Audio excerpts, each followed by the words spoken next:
Hey guys, this is GFX Dude from Tutcove.com, and today I'm going to be going over how to use the Move tool. The Move tool is the first tool up here in our tools palette.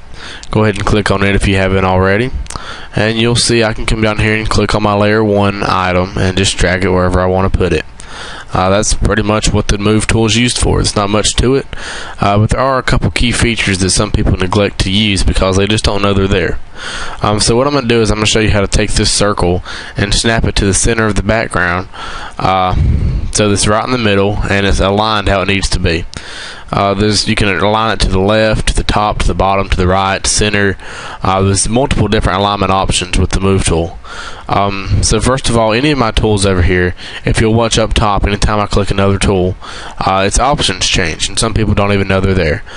So first up, we're going to click right here, and I'm going to go over all these options up here just to kind of tell you what they're for. This right here is your tool presets. You can go in and you can set presets for tools. You can save them in files and then open them back up for later use in different projects so that you don't have to keep setting up your options. I don't have any presets. We're not going to use any for this tutorial, so I'll make another tutorial later about how to do that. Next up, we have the auto select. I usually don't use that. Auto select pretty much selects if you have a group or a layer. It'll select the entire layer or the entire group instead of just the one part you're trying to move. Next up, we have show transform controls. That just pretty much shows where I can drag the aspects out. I can make it wider, I can make it taller, I can move it around, I can rotate it, but I'm not going to do that today. I'm just moving.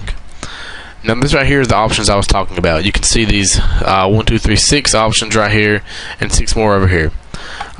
You really can't click on them, and that's why most people don't know these options are here. What you have to do is you're going to have to select both layers to be able to do this alignment. So go ahead and click your layer 1, then hold Control on your keyboard and click the background layer. And if you'll notice when I do that, these options become available. Once I'll unclick them, they go away. I'll click it again, they come back. So what I'm going to do is right now I'm just going to go through all these and show you how the alignments work. So here's align top edges, and you'll notice that aligns it to the very top of the background. So here is align vertical, and aligns it to the vertical center of the background. And this is align bottom. It's pretty much self-explanatory. It tells you what they do. This aligns it to the left edge, to the center horizontally, and then to the right. So if I wanted to have it right in the center of the document, you just align it center horizontally and align it center vertically. Next up, these up here, the distribute tops of edges. Really not going to get into those too much. You have to have 3 layers for that, but it'll take the middle layer that you're working on and it'll distribute it how you tell it to. If you want to distribute the top edges, it puts all 3 top layers together.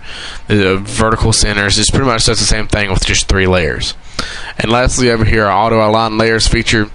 It's mainly used for overlapping layers, and it won't let me do it. You'll watch if I click it, I can go into collage, perspective, spherical, whatever I want. But when I go and I choose my option, it'll tell me my layers don't overlap enough. So I can't really demonstrate that to you right now. But that has been the basics of your Move tool. I hope you enjoyed the video, and remember to check out the forums at tutcove.com/forums.